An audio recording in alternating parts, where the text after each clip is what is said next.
On the morning of February 25, 1964, Cassius Clay woke up as the heavyweight champion of the world. By the evening of February 26th, Cassius Clay no longer existed. Not because he had died, because he had decided. What happened in those 24 hours, the specific sequence of events, the statements made, the people present, the institutional reactions that followed, has been documented in the public record extensively enough that the facts are not in dispute. What has been less fully examined is the nature of the decision itself, not what it was, what kind of thing it was. Because the decision that produced Muhammad Ali from Cassius Clay was not the kind of decision that the available vocabulary for decisions about careers and religion and identity fully captures. It was something that had not been done before in the way it was done, by a person in the position he was in front of the audience that was watching, with the consequences that were immediately visible to everyone present. It was the decision to become rather than to remain. And the difference between those two things, between becoming who you choose to be and remaining who the world decided you were, is the thing that separated Muhammad Ali from every champion who preceded him and the majority of champions who followed.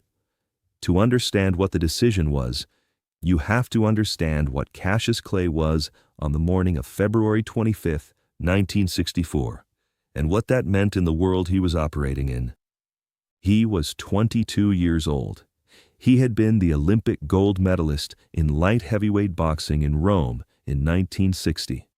He had turned professional immediately after the Olympics and had won 19 consecutive fights, all but one by knockout or decision, with a margin that the boxing press had noted across the 4 years as the evidence of something that exceeded the category they were accustomed to applying to 22-year-old heavyweights. He moved like no heavyweight had moved before him. He talked like no boxer had talked before him. He predicted outcomes of his fights in verse and delivered the predictions with the specific quality of a man who knows something the audience does not know yet and is sharing it in advance as a gift rather than a boast. He had built, across 4 years of professional boxing and an Olympic gold medal, a public identity that was itself a kind of creation. The personality, the mouth, the poems, the float like a butterfly, sting like a bee, the specific quality of presence that made every room he entered more interesting than the room had been before he entered it. All of that was Cassius Clay, built by Cassius Clay, presented to the world by Cassius Clay. And on the morning of February 25, 1964, Cassius Clay was the most famous athlete in the world, having just defeated Sonny Liston in one of the largest upsets in boxing history. And everything that Cassius Clay had built, the personality, the fame, the commercial value, the specific position at the top of the most commercially significant individual sport in the world, was at its maximum value. Not literally. The career continued. The fighting continued. But the name that the career had been built under, the identity that the fame had been organized around, the Cassius Clay that the world had been watching for 4 years, that was given to the river, in a manner of speaking, in the same way the Olympic medal had been given to the Ohio River 4 years earlier. Not as abandonment, as resolution, as the decision that this was not who he was, that who he was something he was going to name himself, rather than accept the name that had been given to him by a world that had not asked his permission before assigning it. Muhammad Ali, 2 Arabic words, a name chosen by a man who had converted to Islam and who was prepared to carry the consequences of the conversion in public at the height of his fame, in an America that in 1964 had no framework for understanding what a black heavyweight champion converting to Islam meant, and that responded to the information with something between bewilderment and alarm. The media did not use the name for years. The boxing establishment did not use the name. The cultural apparatus that had been built around Cassius Clay continued to refer to Cassius Clay, because the apparatus had not agreed to the conversion and had not been consulted about the name change, and did not recognize the authority of the person making the change to make it without the apparatus's consent. This is the thing that is most revealing about the nature of what happened in those 24 hours, and about what it tells us about the thing that separated Muhammad Ali from every champion who preceded him. The apparatus, the media, the promoters, the boxing establishment, the institutional structures through which fame in 1964 was managed and maintained and commercially organized, did not recognize Muhammad Ali because Muhammad Ali had not been created by the apparatus. Cassius Clay had been, in some meaningful sense, a collaboration between the person and the world watching him. The personality was his, the talent was his, the poetry was his, but the fame had been built in relationship with the institutions that documented and broadcast and commercially organized what he was. Those institutions had invested in Cassius Clay. They had a stake in him. They had built their coverage and their promotional structures around the specific identity he had presented to them across 4 years. Muhammad Ali was created entirely by the person himself, without institutional consent, without advance notice, without any mechanism through which the institutions could have approved or shaped or accommodated the transition before it happened. He simply announced it. He was Muhammad Ali now. The institutions could use that name or they could use the wrong name. And if they used the wrong name, he would correct them, and he would continue correcting them until they learned, which took years in some cases, and which some institutions never fully managed. The New York Times, one of the most significant newspapers in the country, continued referring to him as Cassius Clay in its reporting for years after he changed his name. The boxing press continued, the television broadcasters continued, the promoters continued, the boxing commissions continued. The entire institutional infrastructure that surrounded heavyweight boxing in the mid-1960s treated the name Muhammad Ali as something they were not required to recognize because they had not agreed to it, and because the category they were operating in, heavyweight boxing champion, did not have a mechanism for a fighter to rename himself in ways that the institutions were obligated to adopt. He corrected every one of them, every time, for as long as the correction was necessary. In interviews, in press conferences, in the specific moments when a reporter or a broadcaster used the name the institutions preferred, he said, "That is not my name," with patience and without anger in most cases, because the patience was the proof that the commitment was not performance. A performance has a limited run. He had been correcting people since February of 1964. He was still correcting people in 1971. The correction never became a lesser commitment through repetition. It remained what it had been at the beginning, the simplest possible statement of who he was, offered to people who had not yet learned to hear it.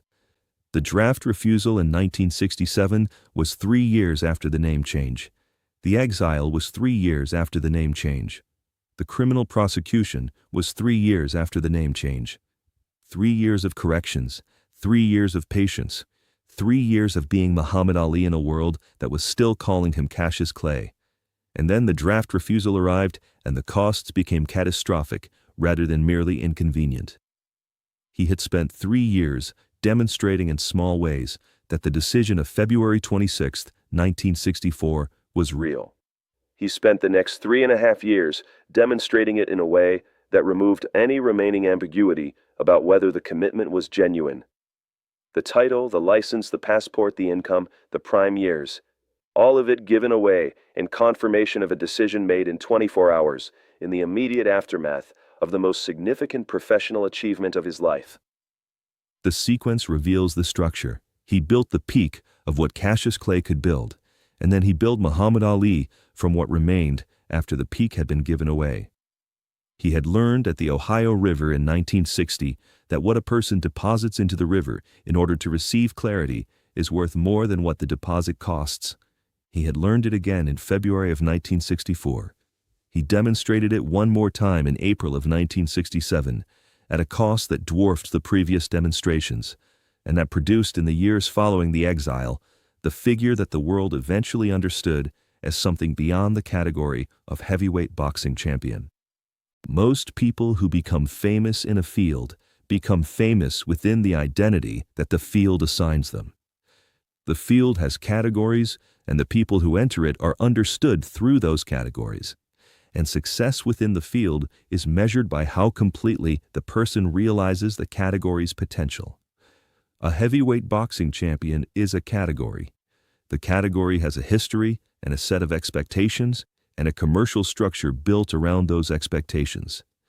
The heavyweight boxing champion who comes into the category and performs within it at the highest possible level, who wins the title, defends it, retires with it, or loses it honorably, and is remembered as the best version of what the category was designed to produce, is a complete success within the field's own terms.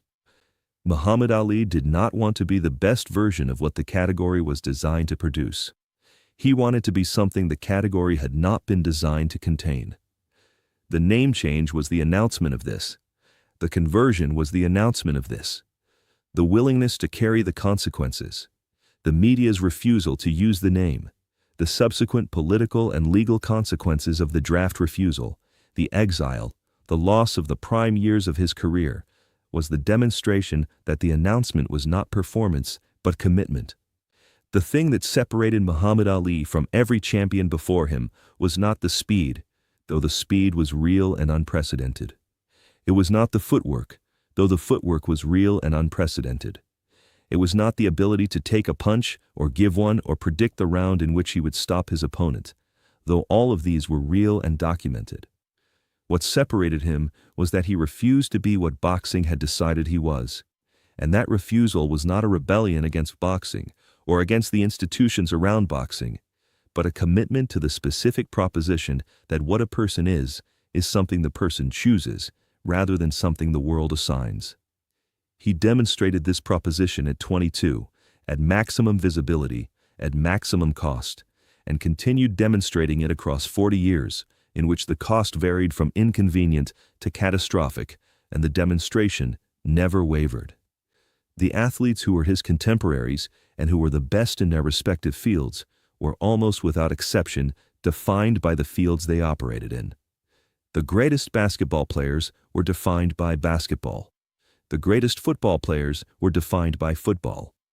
The institutional structures of their sports contained their identities and rewarded the containment with fame and commercial value, and eventually with the specific kind of historical recognition that the institutions administered. It was the normal relationship between a person and the field through which that person becomes known.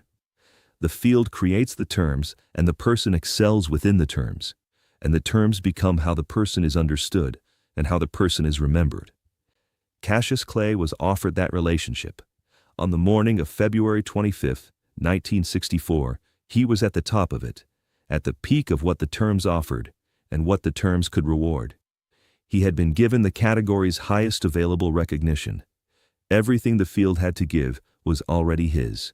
He declined the terms the next day, not because the terms were insufficient, because the terms required him to be Cassius Clay, and Cassius Clay was not who he was. He was Muhammad Ali. He had known this for some time. He said it publicly on February 26, 1964, and the world spent the next several years learning to say it back to him. The learning took time, the resistance was real, the consequences were real. The 3.5 years of exile, the loss of the title, the loss of the prime years, the criminal prosecution, all of it was the consequence of a decision made in 24 hours, in the immediate aftermath of the most significant professional achievement of his life. He gave away the peak of what Cassius Clay had built in order to begin building Muhammad Ali. He gave it away in the specific knowledge that the giving would cost him things the building had produced. And the giving was not hesitant and not partial, and did not become more hesitant or more partial as the costs accumulated. He had decided, every champion before him and most champions after him can be fully understood within the categories their sports created for them. Muhammad Ali cannot. He exceeds the category of heavyweight boxing champion in every direction. He exceeds the category of famous athlete. He exceeds the category of political figure and the category of religious figure and the category of cultural icon.